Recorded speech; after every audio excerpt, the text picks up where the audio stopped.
lo que haré hoy es intentar presentar un prólogo a lo que dirán los compañeros sobre el Portugal democrático y los cambios de la dictadura a la democracia. Y hablaré de la historia política de Portugal en los últimos 100 años de historia antes de la Revolución de los Claveles, con un enfoque en el Imperio Africano, que, como algunos han dicho, es el tercer imperio portugués. En los primeros años del siglo XIX, esta era la situación del imperio luso-brasileño.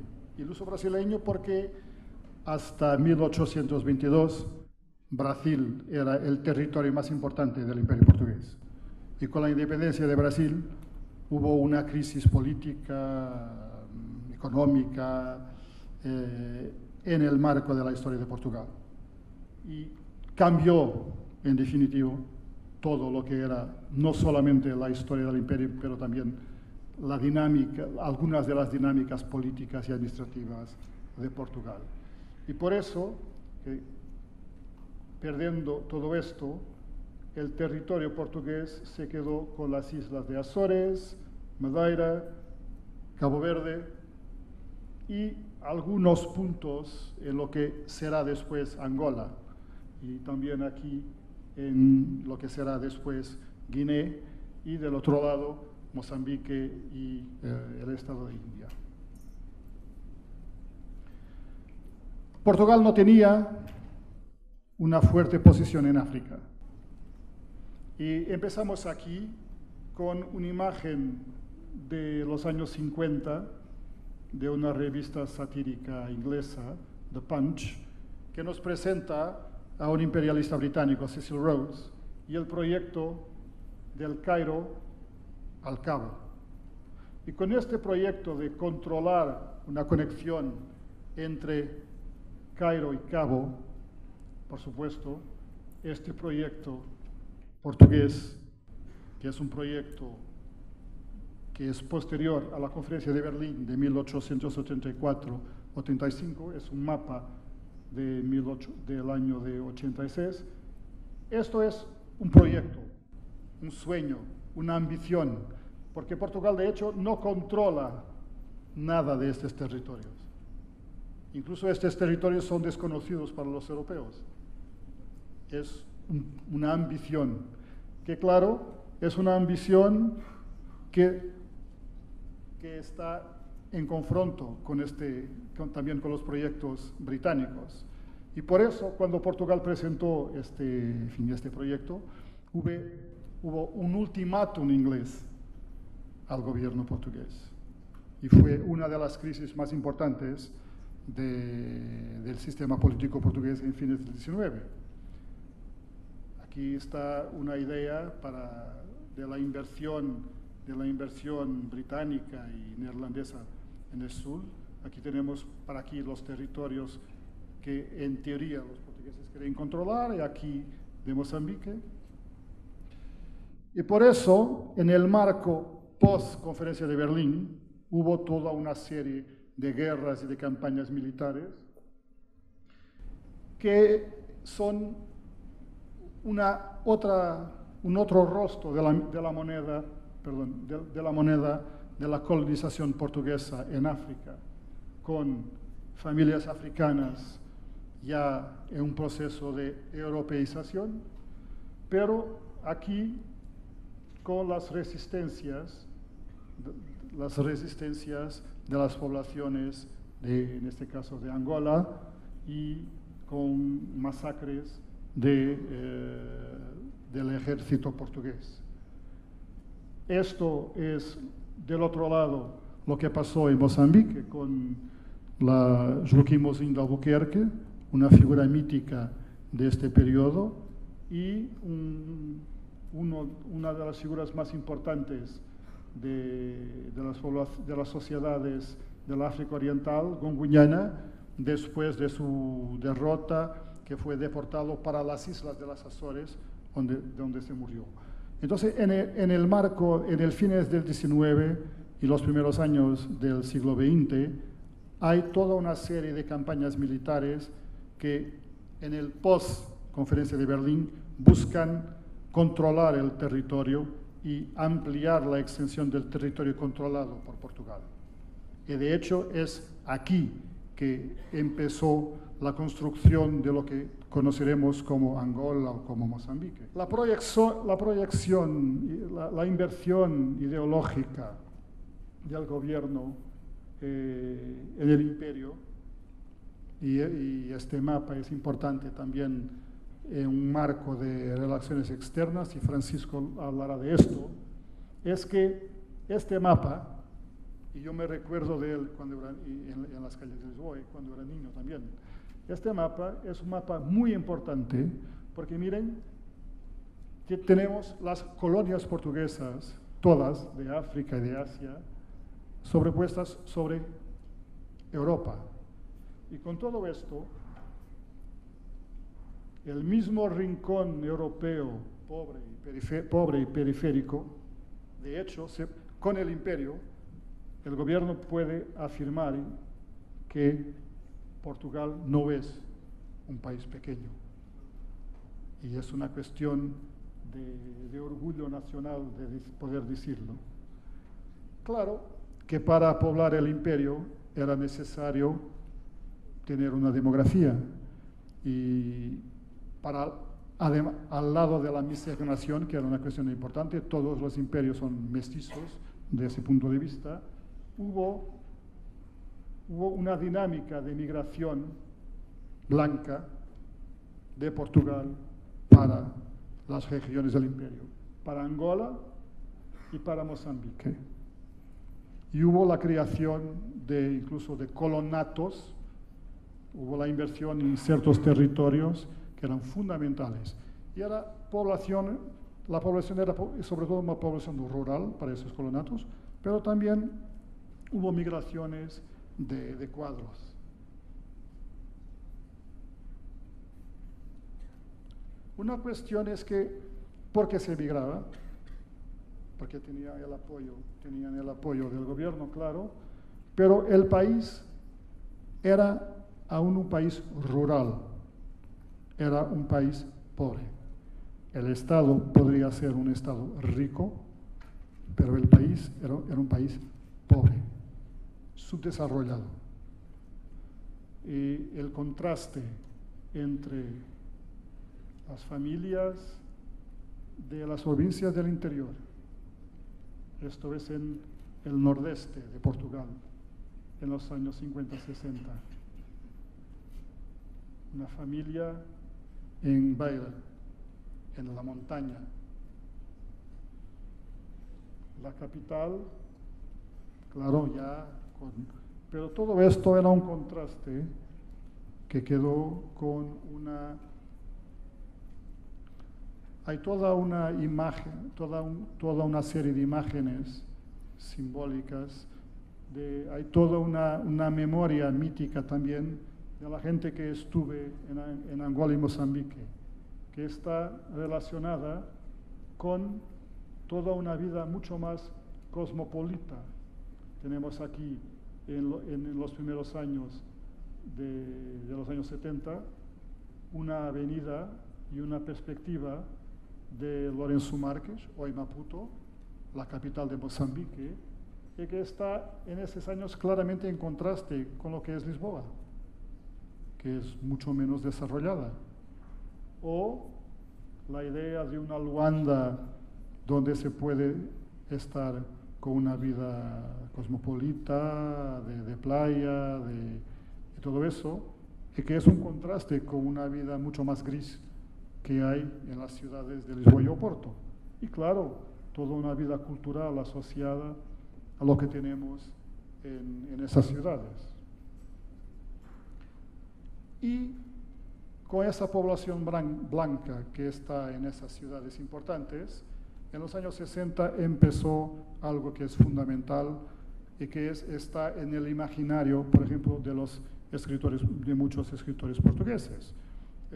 António Lobo Antunes, que habló ayer en la feria, sus libros están marcados por todo un imaginario de la guerra colonial, la guerra de los años 60 y 70. La guerra empezó en Angola en 61, se empezó en Guinea en 62 y por fin en Mozambique en los años 64. La guerra fue muy difícil en todos los territorios, sobre todo muy difícil en Guinea. Las poblaciones africanas estaban también de un lado del Estado portugués, pero también aquí tenemos una imagen, una foto de los hombres de Frelimo, que es el principal movimiento de resistencia en Mozambique. Pero la resistencia al Estado Nuevo, la resistencia a la dictadura, no fue solamente la resistencia de las poblaciones africanas en África. Hubo también una resistencia y con todo eso una contribución para un pensamiento democrático y para un cambio político en la metrópoli. Aquí tenemos a Casa dos Estudantes do Império. Esta fue una idea del gobierno de crear una institución donde los estudiantes del imperio estuvieran juntos. Y la idea era conformar su mentalidad, que estudiasen para después volver a las colonias y con una formatación ideológica implementar las prácticas, la ideología y las orientaciones de la metrópolis. Pero de hecho, lo que pasó aquí fue lo mismo que pasó, por ejemplo, después de la Primera Guerra Mundial con las poblaciones africanas que estuvieran participando en la guerra en Francia, que cuando se volvieron a África, después de contactar con los movimientos sindicales, con los movimientos políticos, con el sistema político y la fragmentación política y el debate y las críticas al imperio en Europa, volvieran y empezaron una lucha por los derechos cívicos y políticos. Y eso es lo que pasó también con el proyecto original del gobierno, que es decir, falló. ¿Por qué? Porque la gente de las colonias empezó hablando de sus problemas y encontró una identidad y una dinámica de debate político. Y claro, hablando con sus compañeros en la universidad, donde estaban ya dinámicas intelectuales marxistas y todo eso, empezaron a hacer la crítica al imperio y al gobierno. Y por eso el proyecto original, de hecho, creó una dinámica de resistencia. Y aquí, Agostinho Neto, el primero entre los estudiantes, una reunión, una fiesta de estudiantes, y aquí, entre los estudiantes, el primero presidente de la República de Angola, Amílcar Cabral, un intelectual de Cabo Verde,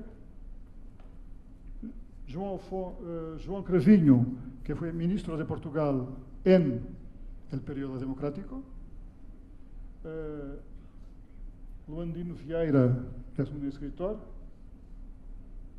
y muchos otros, como Eduardo Mondlane también, que es el nombre de la Universidad de Mozambique, que es un gran político intelectual.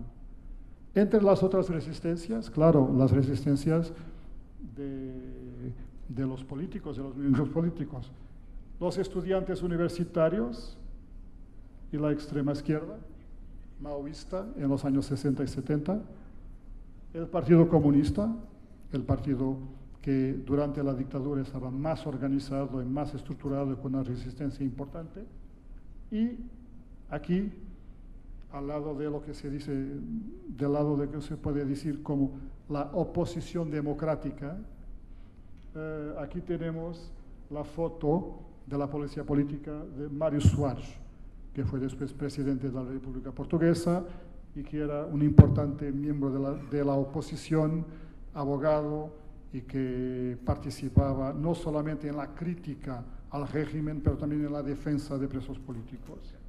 Y los estudiantes.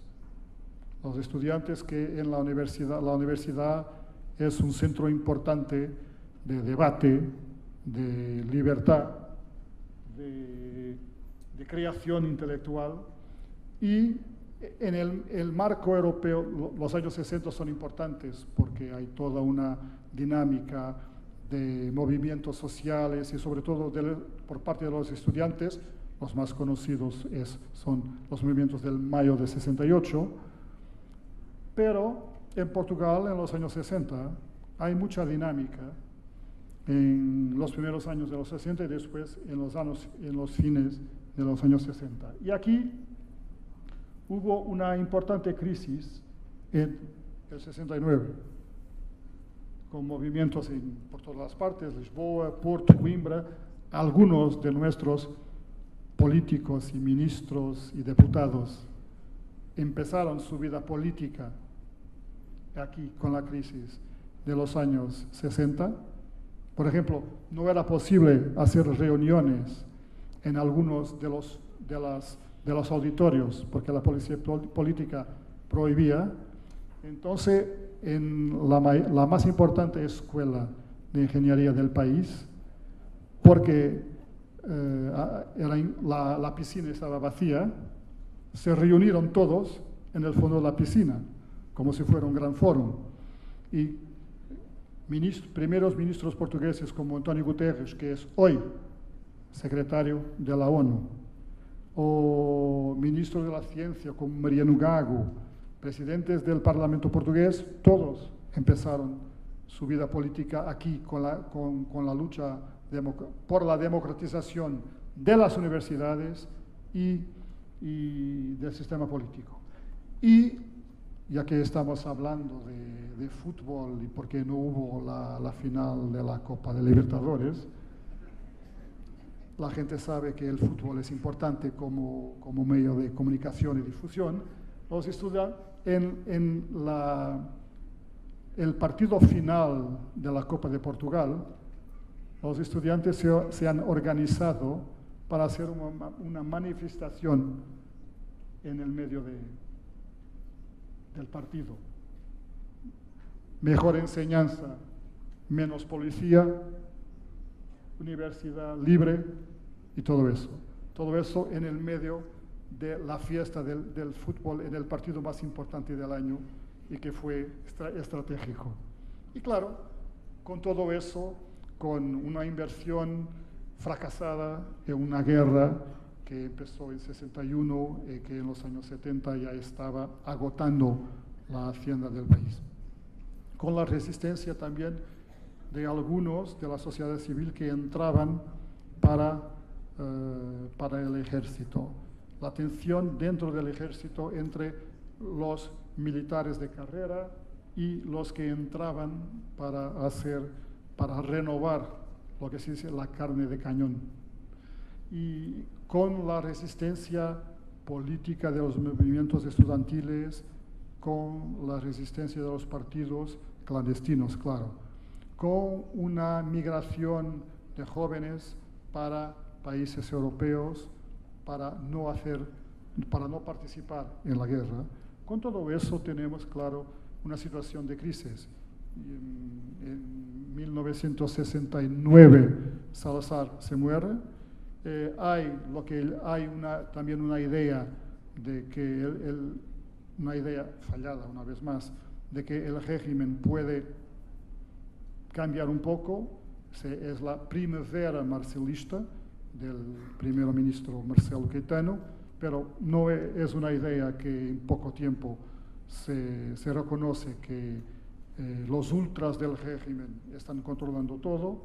Continúa la inversión en la guerra y con todo esto, y hablaremos de eso, llega lo que fue una fiesta, de hecho es una cosa un poco rara, y estos son imágenes del día 25 de abril de 1974, en que se está haciendo una revolución, un pronunciamiento militar, y la gente sale a la calle para asistir al vivo y en glorious Technicolor a una revolución y a un cambio de régimen político.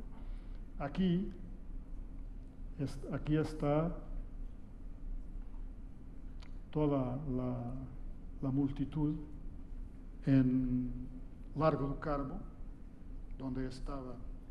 donde estaba el presidente del gobierno, y miren que los militares están haciendo un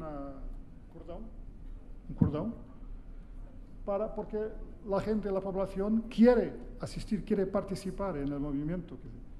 Y este es una de las personas más importantes, Salguero Maya, y sobre todo una imagen, que es una imagen muy famosa y por eso que es de una revolución prácticamente sin sangre. Hubo muertos, pero fueron muertos por la policía política, que es la idea de los claveles en las armas. Y con todo esto, y claro, los periódicos de ese día han conocido 4, 5 y 6 ediciones, porque siempre estaba, y por fin la censura, no hubo censura en ese día, y por eso los periódicos estaban siempre imprimiendo nuevas ediciones para dar a conocer lo que estaba pasando en el país. Y con todo esto fue el primer día de Otro Portugal. Gracias. Lo que me toca a mí es hacer un comentario sobre lo expuesto por el profesor Rodríguez. Y yo me voy a permitir hacer 5 comentarios generales, más bien de lo que él expuso, pero tengo más preguntas que hacer para preparar bien el terreno a las siguientes conferencias.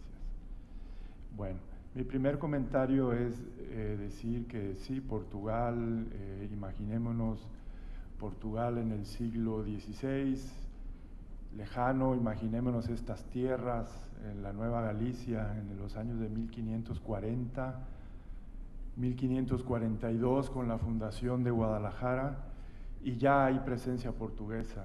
Las fuentes nos dicen que en la fundación de Guadalajara participaron 8 portugueses con sus familias. Entonces, ya Guadalajara ya está marcada con una presencia portuguesa. Por supuesto, se diluye, se integran, pero ya nos da una idea del dinamismo del imperio portugués en ese tiempo. Bien. 2. La segunda presencia del imperio portugués, estoy hablando ya directamente aquí en nuestras tierras de la Nueva Galicia, es la presencia de población africana. Y esta población viene de las posesiones portuguesas en África, sobre todo de Cabo Verde y Guinea. Posteriormente viene más de Angola, pero las primeras, es cierto que llegan primero a las posesiones españolas del Caribe, pero ya entrados ya el siglo XVI, ya hay presencia de población africana en la Nueva Galicia, gracias a las concesiones, asientos, permisos que da desde el emperador Carlos V a la llegada de población africana. Y llegaron la minoría, sí, libres, pero la mayoría como esclavos. Que como sabemos, es lo que ahora llamamos la tercera raíz, que no hablamos mucho de la presencia africana en el Imperio Español y más concreto en la Nueva Galicia, pero existió, está perfectamente documentada. Y esta presencia aumentó con la integración de los imperios, con Felipe II, con España y Portugal, se forman un solo imperio, y en este periodo ya es casi libre el tráfico de población africana a tierras americanas, y ahora ya casi agotadas la población del norte de África ya vienen con Angola. Bien. Después, otra decisiones que se toman en Portugal en el siglo, ahora estamos hablando ya del siglo XVIII, tuvieron muchas repercusiones en todo el Imperio Español y también en la Nueva Galicia y en Guadalajara concretamente. Y me refiero a las reformas del Marqués de Pombal, personaje importante en la historia portuguesa, con algunas medidas en una reforma del imperio portugués que también son adoptadas por el Imperio Español. Recordemos que son Borbones las casas gobernantes, y que fue la expulsión de los jesuitas. El Marqués de Pombal inicia primero, expulsa a los jesuitas en el Imperio portugués, y esta medida fue secundada por Carlos III de España, y también expulsan a los jesuitas del Imperio Español. Y por supuesto repercute aquí directamente en Guadalajara, porque ustedes saben, estaba el Colegio de Santo Tomás, sostenida por los jesuitas, y el colegio todavía sigue, está en el centro de la ciudad, lo que ahora es la Biblioteca Iberoamericana, la pueden visitar, seguro muchos de ustedes la conocen. Ahí era el centro jesuita, los expulsan, y hay una de las primeras crisis del régimen colonial español, porque hay protestas ante la expulsión de los jesuitas, duramente reprimidas. El decreto de expulsión venía con un castigo de traición a aquel que se manifestara a favor de los religiosos, y se habla que esta expulsión tuvo un apoyo popular en ciertos sectores, de tal manera que 85 indios fueron condenados a muerte, 75 recibieron azotes, 664 fueron condenados al presidio y 110 desterrados por el apoyo a los padres jesuitas. Bien, y esto inicia a iniciativa, digamos, ya aumentada en el Imperio portugués, en el Imperio Español, y que nos repercute directamente aquí en la Nueva Galicia y en Guadalajara en particular. Recordemos que aquí en el Colegio de Santo Tomás estaba Francisco Javier de Clavijero.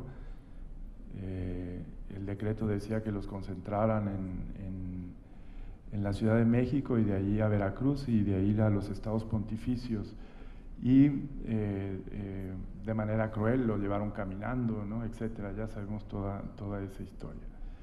Bien. Después, Portugal y México ya establecen relaciones diplomáticas hasta 1865. A su vez, México abrió un viceconsulado en Lisboa en 1851 y otro en Porto en 1857. Ambos dependían de la legación de Madrid. En 1908 el presidente Porfirio Díaz recibe una misión portuguesa encargada de negociar dos tratados, uno de extradición de criminales y otro de amistad y navegación y comercio. En 1911 México reconoce oficialmente a la República de Portugal, estableciendo relaciones diplomáticas formales. Y en 1930 el presidente mexicano Pascual Ortiz Rubio anunció que quedaban formalizadas las relaciones con Portugal, estableciendo legaciones y consulados de carrera en ambos países. Bien, y para la diplomacia mexicana, toda esta tradición diplomática fuerte mexicana, Portugal ha sido un destino importante de grandes diplomáticos mexicanos. Por ejemplo, también directamente relacionado con Jalisco, ya Jalisco, ya no la Nueva España, por ejemplo, el general Ramón Corona fue el embajador mexicano en Portugal, es decir, el representante del gobierno mexicano en Portugal. El general Ramón Corona, después Vicente Rivera Palacio también estuvo de encargado, Francisco Álvarez de Icaza, Amado Nervo también cuando estuvo en la legación de Madrid también fue representante en Portugal. Enrique González Martínez también fue diplomático mexicano que estuvo asignado en Portugal, y dos grandes estrellas de la diplomacia mexicana también asignados en Portugal. Me refiero a Genaro Estrada, pilar fundamental de la política exterior mexicana, y también de Gilberto Bosques, conocido por